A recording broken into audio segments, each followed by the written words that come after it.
Oh, I'm sorry. We're live, huh?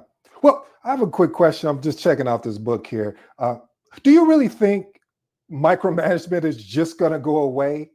Or are you really ready to finally, and I do mean finally, take control? Today's episode, we're going to unpack breaking free from micromanagement. Let's look at these three quick components: thriving at work, building trust, and effective communication. See, when we thrive at work, we reclaim your professional independence through proven techniques. Building trust establishes relationships based on results rather than oversight. And finally, effective communication, being able to create dialogue that promotes autonomy while meeting expectations. Let's get into our first point here. Share the how, not just the what.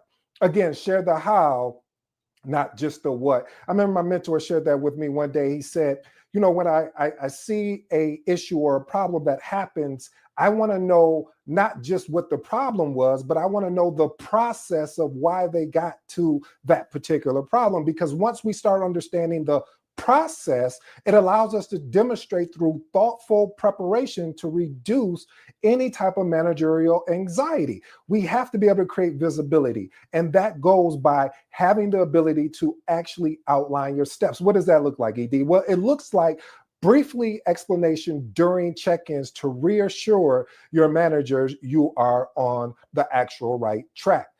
Don't hide the problems.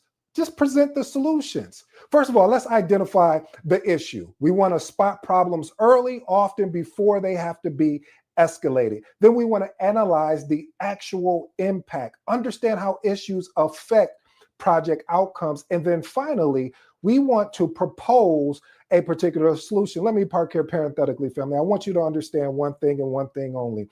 When you are hired because if there is an issue that comes up, you want to be able to propose a particular solution. Now, your solution may be way off base, but I would rather have somebody, watch this, that took the time to at least think of a solution than having the manager having to do all the thinking for the particular solution. And what I mean by that is that we have to understand that all solutions may not work, because this is one of the reasons that we have to collaborate together to find a good solution, but at least present a solution that is actionable and that potentially can fix the issue, because this truly demonstrates your accountability.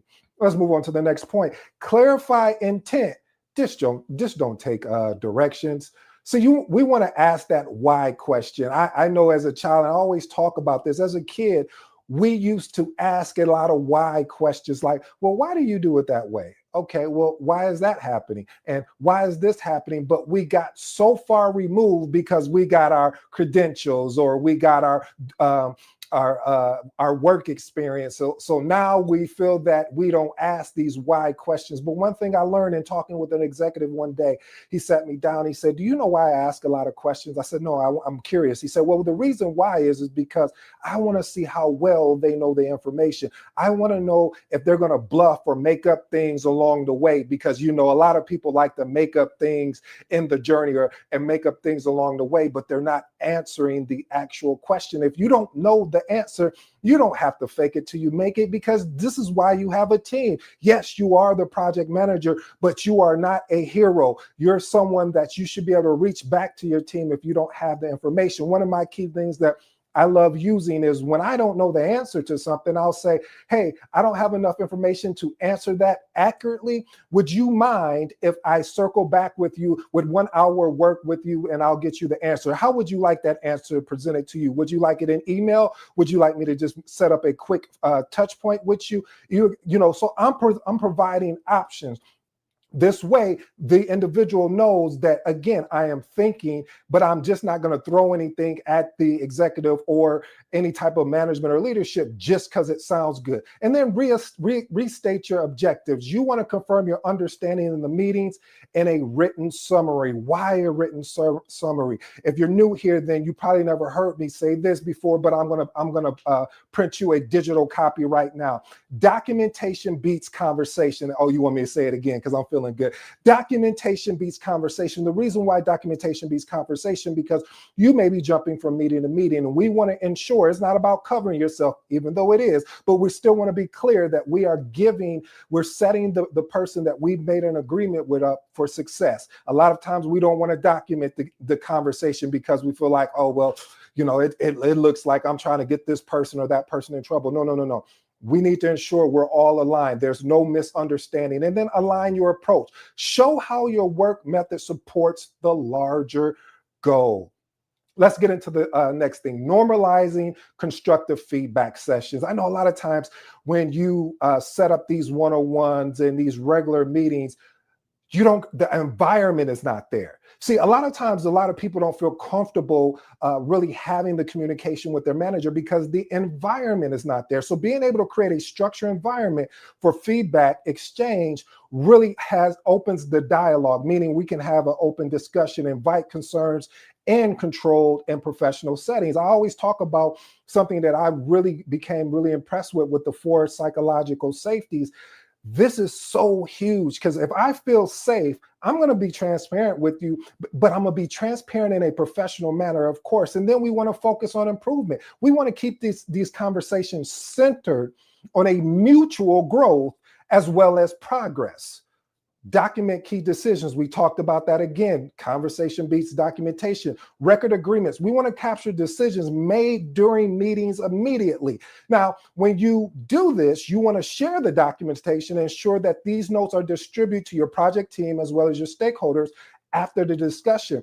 And then we want to create a reference. Where are we going to put this at? Is it going to be SharePoint? Is it going to be Box? Is it going to be whatever the cloud environment that you have at your organization? We want to put it there, and we want to make sure we label it accordingly, just in case if anybody has any questions. And I know people think from a security reasons, well, we know how to mark certain documents private in a way that only certain people can get access to it. But you want to make sure your manager has full access, just in case you're on vacation that day, or you're out sick, or whatever that is, that they can't get a hold of you. There still is a bridge to communication because they know what the last update is. See, a lot of times reason why micromanage happens most of the time is because we're not setting our managers up. We're not setting our leaders up for success. So the anxiety kicks in. And so they're constantly hovering over you. They're constantly saying, where's this at? Where's that at? And also maybe something has happened in their career where they gave a little bit of leeway, and in turn, it didn't work in the organization or their favor. Let's move on to the next one. Proactively offer comfort checks. What's a comfort check? I'm not talking about a nice blanket or remember those little snuggie things that you put on? I don't know if they're still out, but we want to take initiatives. We don't want to wait for the manager. We want to check in first. What's checking in first? It's one of those things where you just say, hey, I want to let you know what the update is. And I know a lot of people say, well, why I got to do overkill? Why I got to give so much information? Listen, we're talking about exceptionalism. If you want to be average, stay over there. This episode is not for you, but this is for my exceptional people. We want to ask direct questions. Do you have any concerns on our current progress? You don't? Great. All right, let's move on. And then we want to provide that reassurance. Address worries before they trigger the actual micromanagement. A lot of times, see, everyone has a trigger. I don't care who you is. You'll follow up with someone, and they may even think you're micromanaging them because they didn't provide you that reassurance. They didn't let you know ahead of time, so you're not blindsided. And then you want to welcome input. Now, let me park here real quick too. Welcoming input is not someone putting you down, but they should be building you up in a way to provide you with direct feedback that fits your particular personality. And how will they know what your personality is? This is what we talked about earlier in one of the slides where we said, hey, we need to set up those one-on-one meetings, and that's how we can connect. So being able to show genuine openness and guidance to direction. Deliver small victories early. See, when you identify quick wins, you want to choose tasks that showcase competency and that can be completed quickly, because the more you can gain the trust of your manager, the more that manager is going to want to lean back a little bit and say, okay, I believe this person got it. I can just kind of lean back and focus on some other things. But you also want to execute flawlessly.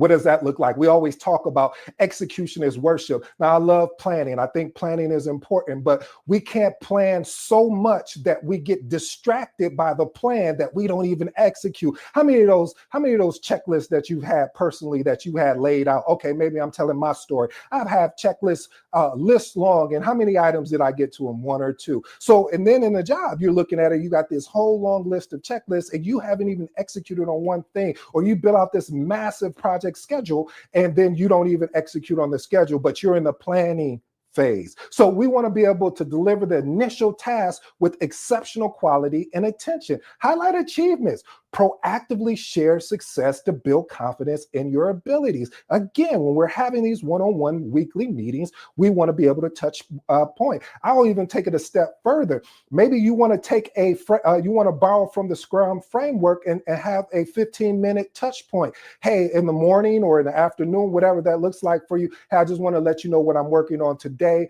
what I worked on yesterday, and here's a particular impediment I'm dealing with.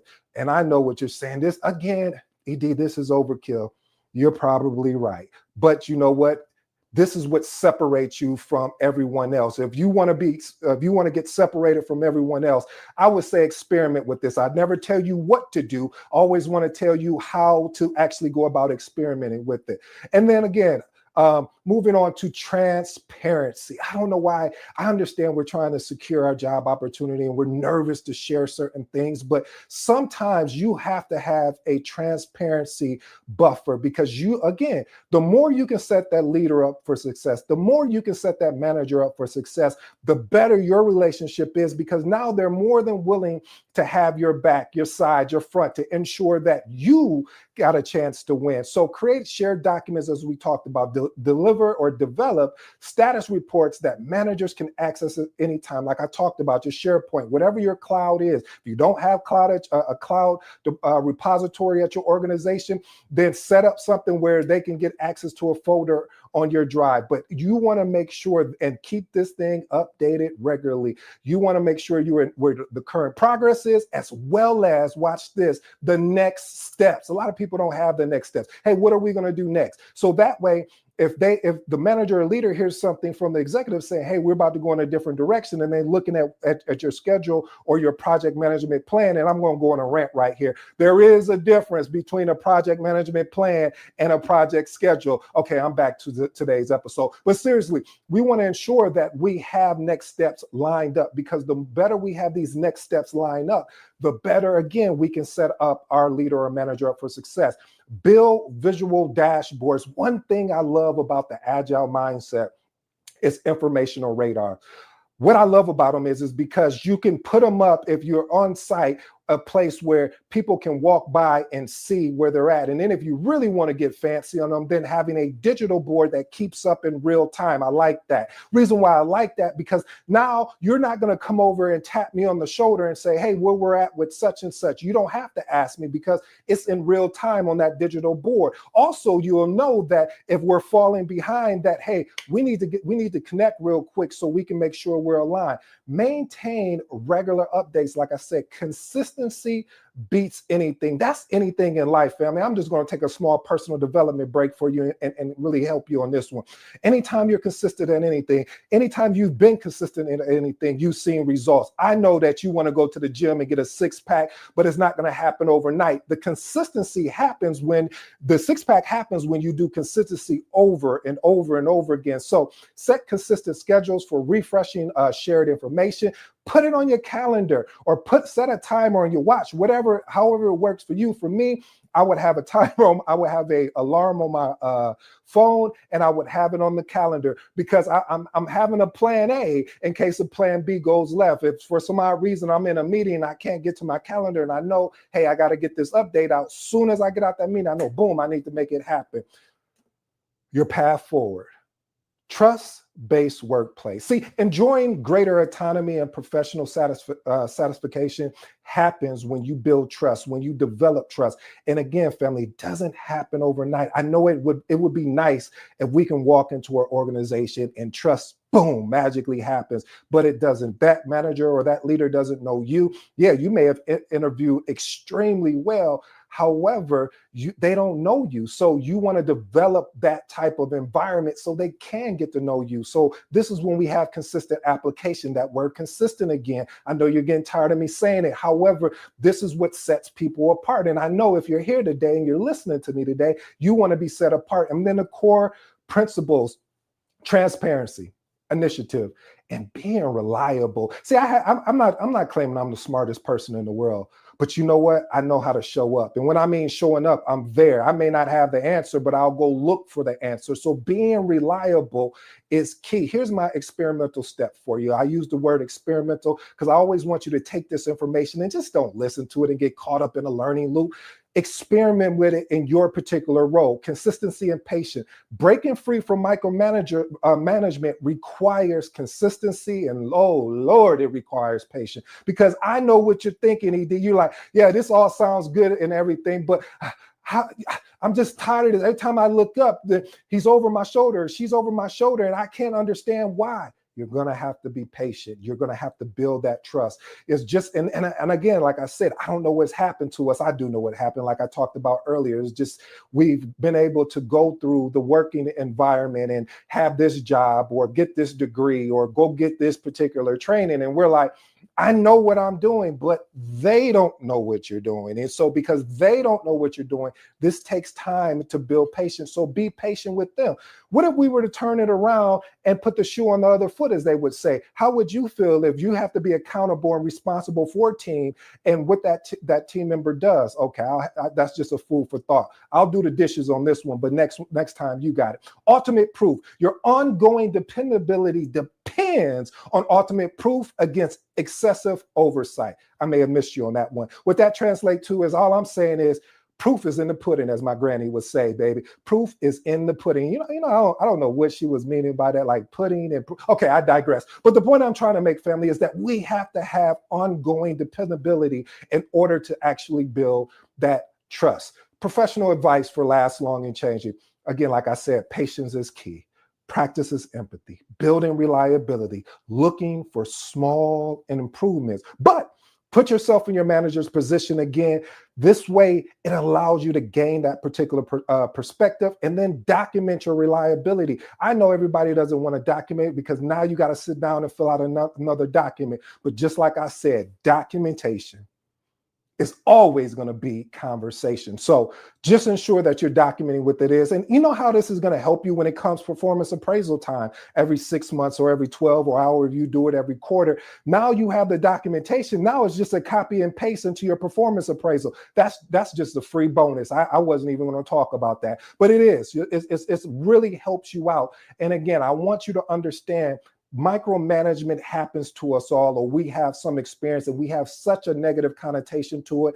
I don't like being micromanagement, so I'm not going to fool you. However, I want you to know it's part of the process. I want you to understand that until that trust is built, it's just like if you had a child. If you give that child a particular chore or something and they're not executing on the chore, you may go into a micromanagement mode. Okay, maybe we don't want to go there. That's too sensitive. But I'm trying to make a point, family, is that we have to give that manager or leadership grace before we actually just get so in our feelings. We, as Eric Thomas says, we need to stick to the plan, not our emotions. Ooh, I like that.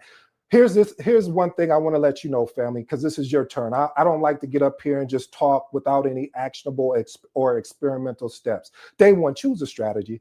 Just don't even choose. Make a decision on a strategy. Start with one approach that feels natural to you.